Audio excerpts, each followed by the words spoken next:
Welcome to God and Country Biblical Exposition. To springboard off of today's topic, I want us to think about the power of the media to influence our concerns and our opinions.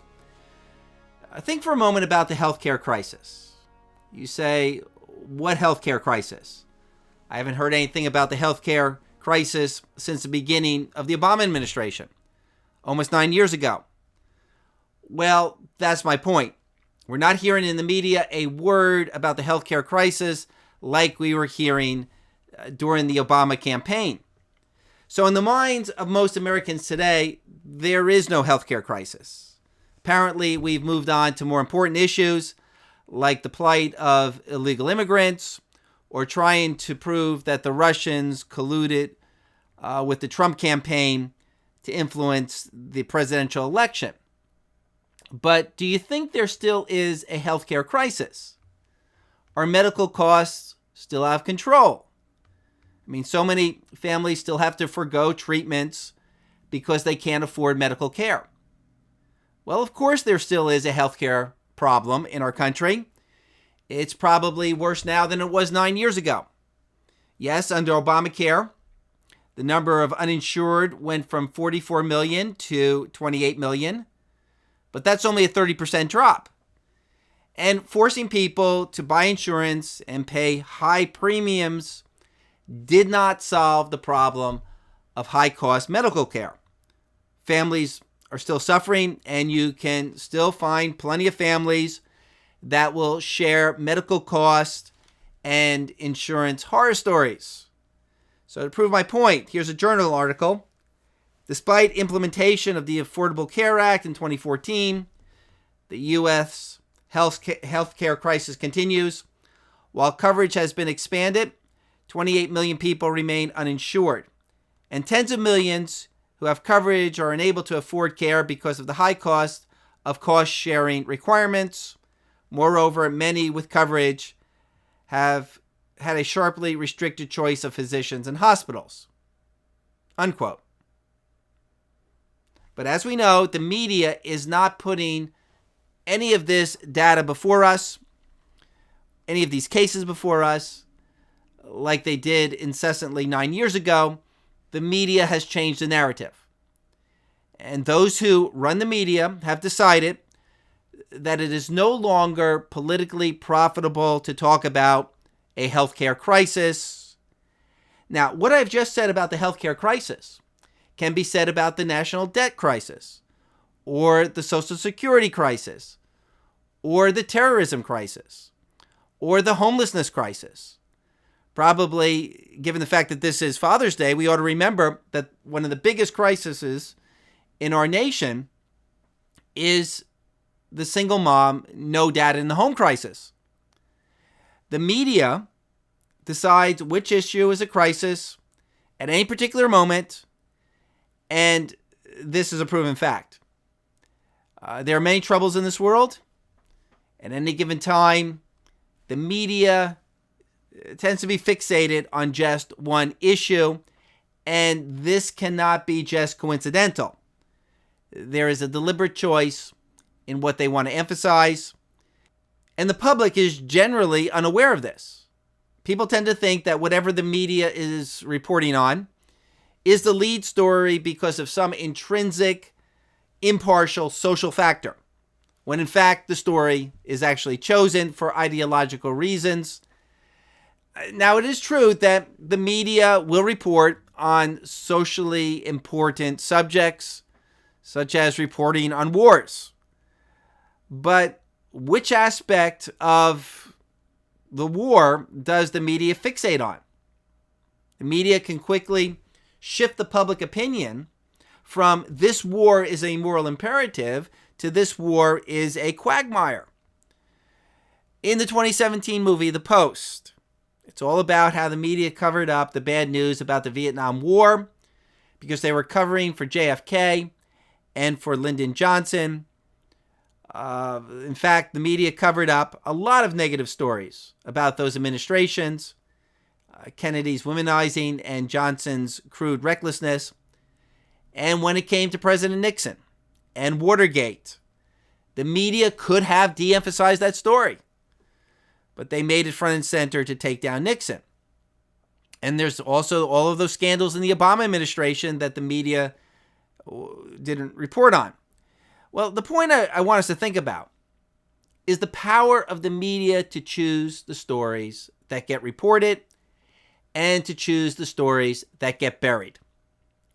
Now, who is the media? Well, back in 1983, 90% of the media was controlled by 50 companies. But with all of the mergers, 90% is controlled now by just 5 companies. Here is a Forbes article entitled, "These 15 Billionaires Own America's News Media Companies." And one of the richest is Michael Bloomberg, former mayor of New York. He's worth $45 billion. His main company employs more than 2,000 reporters. And news is big business. $2 trillion a year in annual revenues. So do you think these people have an influence on the culture? Well, absolutely. And most of the public is naive in regard to how much they're influenced by the media, where the media's concerns become our concerns. And even conservatives who will point out fake news and the media bias still follow the same stories that the media is leading with. They still tend to believe that the important stories are the stories that the media is talking about. The Christian Russian activist Alexander Solzhenitsyn once said that the media is the greatest power within Western countries. More powerful than the legislature, more powerful than the executive and judiciary branches. Then Solzhenitsyn spoke about the uniformity in which the media reports on matters. And it's not because of a lack of competition. The media in the West enjoys enormous freedoms, yet they go along with the opinions that do not contradict that which is politically correct, that which is the spirit of the age, the German zeitgeist, that prevailing narrative that pops up in a society at any given time. Solzhenitsyn also said the press can both simulate public opinion and miseducate it. If you get a chance, read his commencement address at Harvard in 1978. Noam Chomsky, the leftist professor and political activist, wrote a book about the media called Manufactured Consent. He writes, "The media is an effective, powerful, ideological institution that carries out a system-supported propaganda function by reliance on market forces, internalized assumptions, self-censorship, and without overt coercion. In other words, it propagandizes, it has its own moral compass, it censors the news by choosing certain stories, and it coerces people without them being aware." Now, I'd like to someday do a whole program about the media. It's a very interesting subject. Most Christians haven't considered how the media influences our thinking covertly. All the more reason we need to be in the Word of God, using the Word of God to renew our minds rather than the media. But if you think the media has power, who controls the media? Some executives in a smoke-filled room? Well, it's worse than that. Ephesians chapter 2, verse 2. "The prince of the power of the air, the spirit that is now working in the sons of disobedience."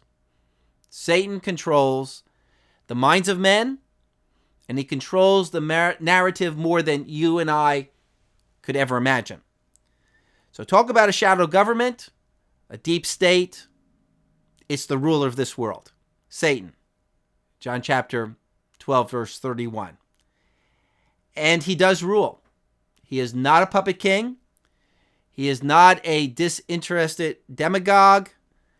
The Bible describes him as being very active and having a great influence over the minds of his subjects. And if you're not born again, you are one of his subjects. Remember in the temptation, Satan showed Jesus all of the kingdoms of this world, and he said to Jesus, I will give you all of this domain and its glory, for it's been handed over to me, and it certainly has been handed over to him. He's the God of this world. 2 Corinthians 4:4, in whose case the God of this world has blinded the minds of the unbelieving, so that they may not see the light of the gospel of the glory of Christ, who is the image of God. So if you think the media has power, you haven't seen anything yet. The media might control what we see and hear on electronic devices, but Satan has the ability to control our minds and our thoughts. He's the prince of the power of the air, the spirit that is now working in the sons of disobedience. Now, the reason I started off this program speaking about the media was to use the media as a small example of this greater propaganda machine, Satan's kingdom. Why do you think the media leans progressive, leans left? Why do they always want to pull down the Christian culture? Well, of course, because man's default position is a sinful nature, but also because Satan runs the show. He sends out his seducing spirits and his doctrines of demons. 1 Timothy chapter 4, verse 1. But the Spirit explicitly says, in latter times, some will fall away from the faith, paying attention to deceitful spirits and doctrines of demons. He whispers into the ears, spiritually speaking, false doctrines, false ideologies. Now, fallen man has a propensity to come up with some terrible evil ideologies. But don't discount Satan's role in creating sophisticated lies to attack the Christian worldview, to attack the laws of nature and nature's God. Now, we who are Christians, we're in Christ's kingdom. But the unsaved, they are citizens of Satan's kingdom. And he runs their show. He's the manager. He's the director. He's involved in writing much of the script. A lot of the unsaved people, they think they're self-motivated, they're self-acting, but they are really under the bondage of Satan. That's 2 Timothy chapter 2, verse 26. They're taken captive by him to do his will. Michael Walsh, screenwriter and social commentator, wrote a book in 2015 called The Devil's Pleasure Palace. And the gist of the book is how European leftism, the Frankfurt School, quote, released a horde of demons into the American psyche. From the first page, at the heart of Satan's mission is an overwhelming animus against God and the godly. In the second book of Milton's epic poem, Satan has a conference with his fellow demons, determined to loosen the bonds of hell where he has been chained, and to carry the fight to the principal enemy in the only battlefield that remains open to him, the earth. So where is the devil's pleasure palace? The earth. And where does he seek to most influence? The makers and the shakers of this world. World leaders, politicians, the media. And Satan does control human governments. Now, of course, we understand that God establishes kings. He rules over the affairs of men.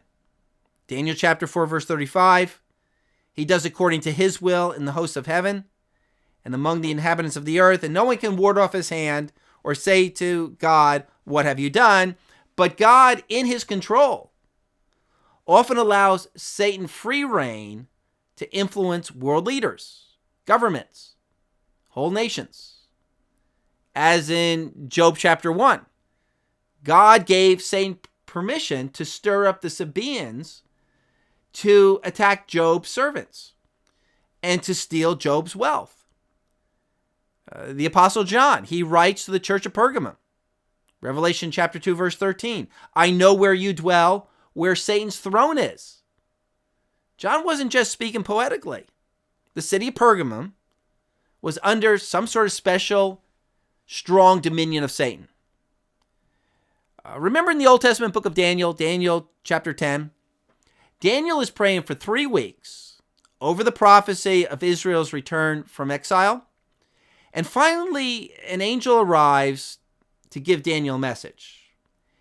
And the angel says to Daniel, from the first day you started praying, I came to respond to your prayer. But the prince, the ruler of the kingdom of Persia, was fighting me for 21 days. Daniel chapter 10, verse 13. But the prince of the kingdom of Persia was withstanding me for 21 days. Then behold, Michael, one of the chief princes, came to help me, for I had been left there with the kings of Persia. Now, this is really bizarre. Obviously, the prince of Persia that the angel was warring against was a demonic ruler over that particular empire. Now, we may think that King Darius was in charge of Persia, but there was also a demonic ruler over Persia. And this is what Paul explains in that well-known text, Ephesians chapter 6, verse 12, that demons have regions and territories. Ephesians chapter 6, verse 12. For our struggle is not against flesh and blood, but against rulers, against powers, against the world forces of darkness, against spiritual forces of wickedness in heavenly places. The realm of the demonic is not described as individual tempters, but as an organized hierarchy. Principalities, authorities, world rulers, all describe governmental authorities, but in a spiritual, unseen realm. That is the real shadow government in Washington and around the world. They pull the strings. In Revelation, who inspires the kings of the earth to come together for the battle of Armageddon? Revelation chapter 16, verse 14, for they are the spirits of demons, performing signs which go out to the kings of the whole world to gather them together for the war of the great day of God the Almighty. Yes, these kings are in rebellion to God, but Satan inspires many of their policies. And who ultimately controls this coming world leader, the Antichrist? 2 Thessalonians chapter 2, verse 9. The one who's coming is in accord with the activity of Satan. And Revelation chapter 13, verse 3. The whole earth was amazed and followed after the beast. They worshiped the dragon because he gave his authority to the beast. And they worshiped the beast, saying, who is like the beast? And who is able to wage war with him? So, who is the dragon who gives authority to the beast? Revelation chapter 12, verse 9, it says, the great dragon was thrown down, the serpent of old, who is called the devil and Satan, who deceives the whole world. So the whole world is infatuated with this global world leader, and the reason is because Satan has the power to influence the minds of the masses. And we probably underestimate how ideological trends and the popularity of certain world figures are brought about by demonic influences. A few more texts here. Satan stirred up King David to number the people. 1 Chronicles 21:1.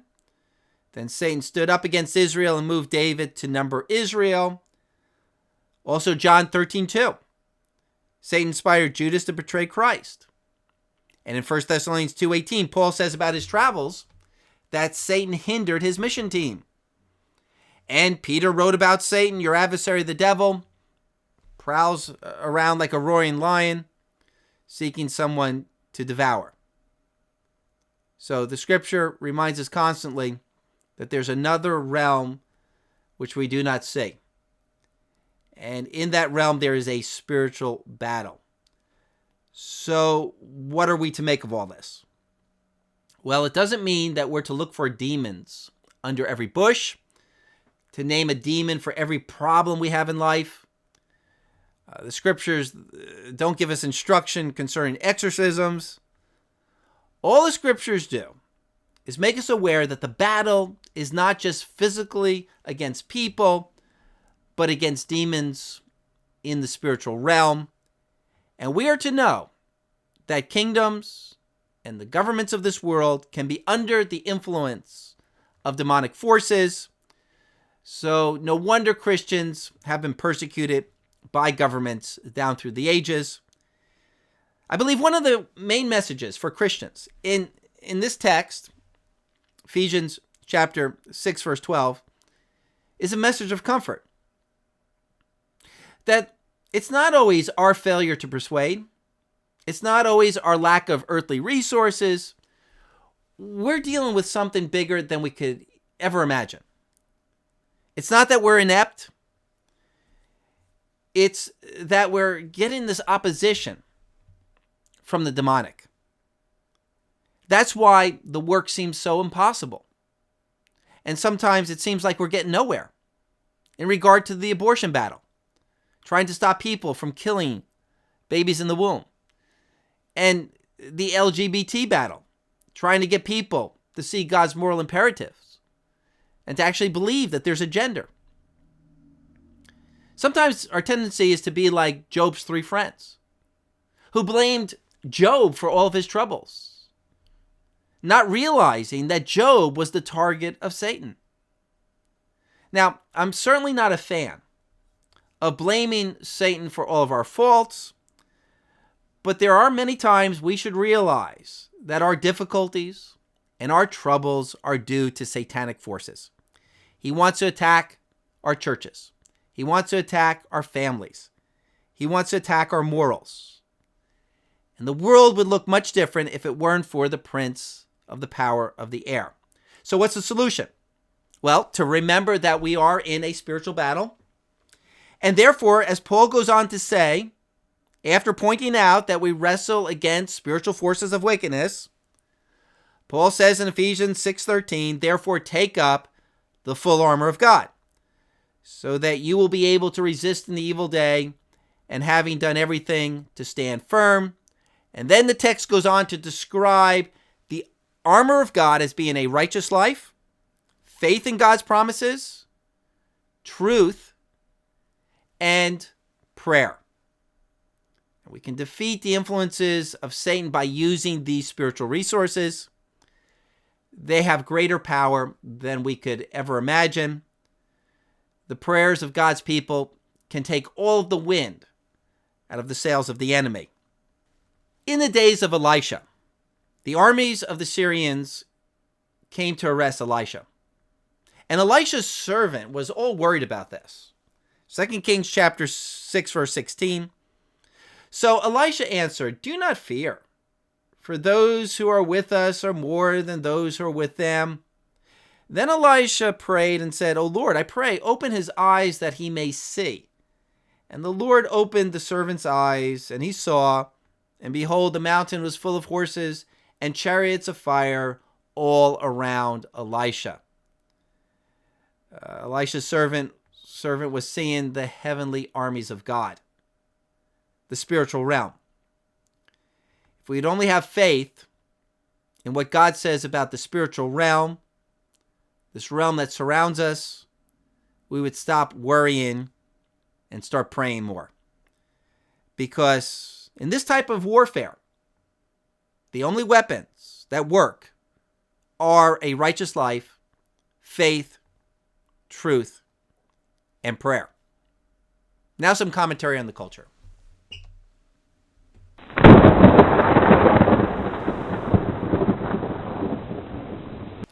Robert De Niro, who has in the past posted profanity-laced invectives against the president, stood up at the Tony Awards and said, F Trump. Now, if you were watching on television, the F word was taken out, so it sounded like De Niro was saying Trump, and then everyone applauded, which is exactly the opposite of what De Niro had in mind. But that audience who heard the F word jumped to their feet and applauded this vile comment made against the president. And that's certainly a sign that we live in a very wicked day. The mind that would use a sexual curse against someone is a twisted mind. And the mind that would curse a God-given authority is depraved. Both evils are summed up in Jude, verse 8. They defile the flesh and they reject authority. Exodus 22:28. You shall not curse God, nor curse the ruler of your people. Why? Because Romans chapter 13 tells us all authority is established by God. The president has delegated authority from God, and to curse delegated authority is to curse the one who delegated the authority, God. And this is not a partisan thing. No one should curse a president, no matter what his party, no matter what his position, because he is God's anointed. Jude chapter 1 verse 10 goes on to say, but these men revile the things which they do not understand, and the things which they know by instinct, like unreasonable animals, by these things they are destroyed. Destroyed? Yes. Romans chapter 13 verse 2, whoever resists authority has opposed the ordinance of God, and they who have opposed will receive condemnation upon themselves. De Niro has just brought down upon his head the wrath of God. So the lesson here is no one with any moral sense would curse another human being, let alone an elected official. And the irony is that De Niro is completely convinced that he is righteous, that he is standing up against evil, that he's the righteous person in this story. And it just goes to show how far we can fall when we're in darkness. Not only do we commit unspeakable evils, but we actually think we're doing good while we're doing it. The other case this week of immoral invectives by public figures is Samantha Bee calling Ivanka Trump the C word. Why? Because Ivanka posted this lovely picture of herself and her child, and Samantha Bee thought that this was inappropriate because immigrant children are suffering. Now, no rational person would think that you can't post a wholesome picture showing the virtues of motherhood just because some other people in this world are suffering. And it just so happens that on the same day when Ivanka posted her picture, Michelle Obama posted a picture of herself as a young girl with her family. But did Samantha Bee criticize Michelle Obama as being tone deaf to the plight of immigrant children by posting a picture of her happy family? No. So this is clearly hypocrisy on the part of Samantha Bee. This is clearly vile political bias dressed up as righteous indignation. Watch out for it. The other night, my wife and I, my son and his girlfriend, we had a movie night. And so we decided to watch the classic movie Amadeus, the story of Mozart's life. Now, the back theme was that Salieri, the court composer in Vienna, was jealous of Mozart. I mean, Salieri was angry for God giving a braggart and a buffoon like Mozart all of the talent, all of the power, all of the popularity that Salieri wanted for himself. So he plotted to destroy Mozart. So as I'm watching this movie, again for the third time, it struck me that Trump is like Mozart and the left is like Salieri. The left is saying, how could a crude buffoon, an egotist like Donald Trump, take their place of power? And like the movie Amadeus, we discover that it's really not Salieri's anger at Mozart as much as his anger at God. Anger toward other men, anger toward those God has put over you, ultimately is anger toward God. If you disrespect delegated authority, you're disrespecting the one who delegated that authority. One last text. Isaiah chapter 8, verse 21. They will pass through the land hard-pressed and famished, and it will turn out when they're hungry that they will be enraged and curse their king and their God as they face upward. Notice that when they curse their king, they also end up cursing their God. Another piece of interesting news, George Soros, in an interview with the Washington Post, said about his political agenda, everything that could go wrong has gone wrong.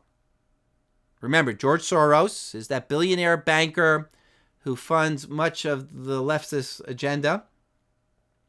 He runs the Open Society Foundation that sends about $1 billion a year around the world to promote liberal causes, and about $150 million a year to support Planned Parenthood and the ACLU.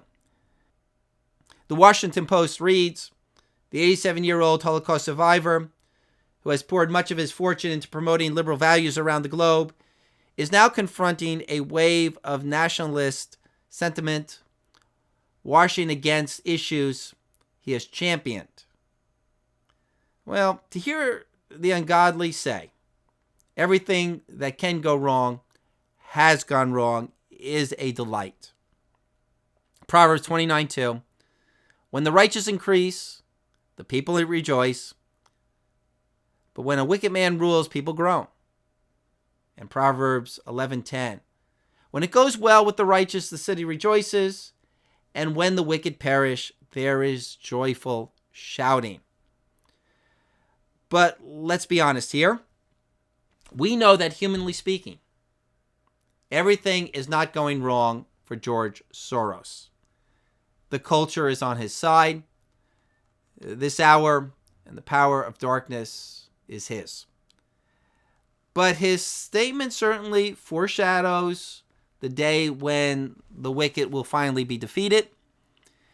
And it reminds us that even when for the wicked things seem to be going right, they are really going wrong.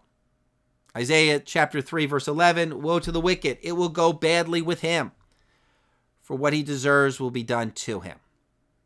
So if you're in rebellion to God today, everything that can go wrong is and will go wrong.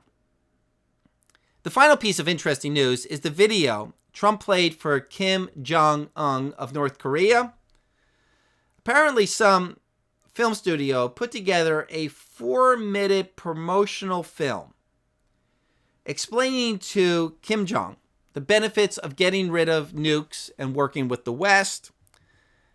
Townhall.com. Here is the video Trump showed Kim about what North Korea's post-nuclear future would look like. Quote, Trump said he had urged Kim and other North Korean officials to watch a 4-minute video produced ahead of Tuesday's summit in Singapore. Trump said Kim and the other senior members of the North Korean delegation had huddled around an iPad to watch the video, which appeared to draw more from the hype of Hollywood than the careful language of diplomacy. I think he loved it, Trump said, referring to Kim. White House officials also arranged for the video to be played to reporters gathered for Trump's news conference. The credit on the video said it had been produced by Destiny Pictures, a company based in Los Angeles. And if you get a chance to watch it, it's really a corny, B-rated promo. The narrator reads, only a small number of leaders will leave a lasting impact. Only a few will renew their homeland and change the course of history. The past doesn't have to be the future. The light of hope can burn bright. What if a people can find a common future? A special moment in time when a man is presented with a choice. 2 world leaders who can change the world. A story about a special moment in time when a man is presented with change that may never be repeated. What will he choose? To show vision and leadership or not? You know, from a satellite at night, South Korea is all lit up, but North Korea is in darkness because they don't have any infrastructure. Very little business. They're living in the Stone Age because they're living in a totalitarian communist dictatorship. But on this video, it shows the possibility of North Korea lighting up at night like South Korea. And the whole video is psychobabble hype. And the media criticize it as being juvenile. But actually, this is exactly the kind of film that the North Korean leadership loves. And it's obvious that Trump was trying to butter up Kim Jong by appealing to his desire for national prosperity. Now, Kim Jong and his administration, they're all a bunch of murderous thugs. Do you think North Korea can actually be changed by appealing to their sense of materialistic greed? No.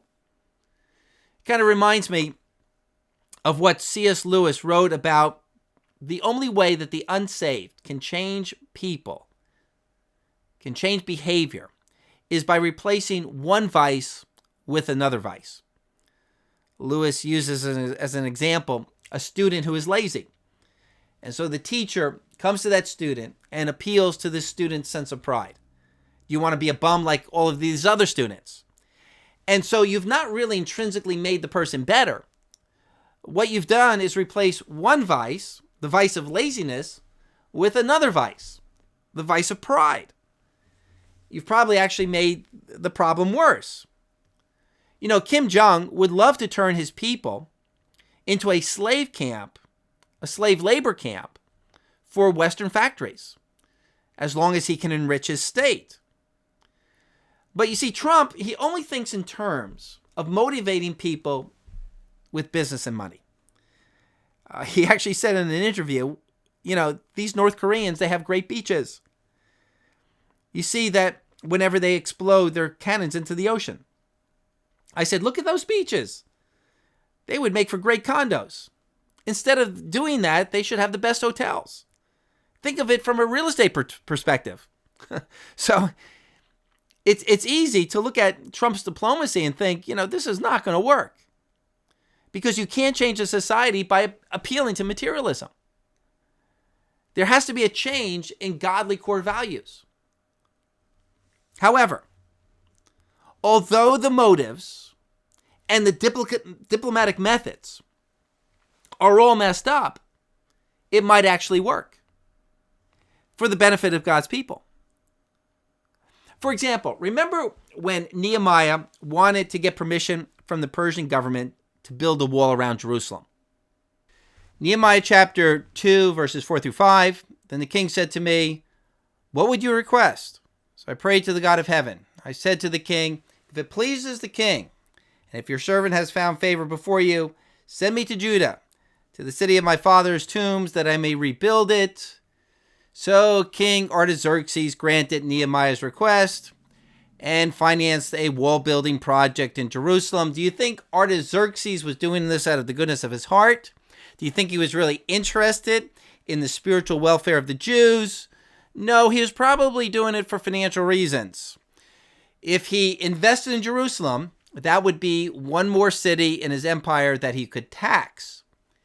So the lesson is this. God uses all of the motives of worldly people to help his people. The prayers of the Christians in South Korea might be answered by Kim Jong opening up North Korea for financial reasons. They mean it for evil, but God means it for good. Now, of course, it would never be right for a Christian to entice people by appealing to their greed. Nehemiah would not say to Xerxes, hey, let's rebuild this wall and that's going to make you rich. But God may still use the evil motives of world leaders to accomplish good for his people. So we can be quite amused by the nonsense of world leaders, but then realize that God might be using the wrath of men to praise him. So those are just some quick takes on the culture. Why do we do quick takes on the culture? Well, because we're living in God's classroom. All of these things happen for our instruction. 1 Corinthians chapter 10, verse 11.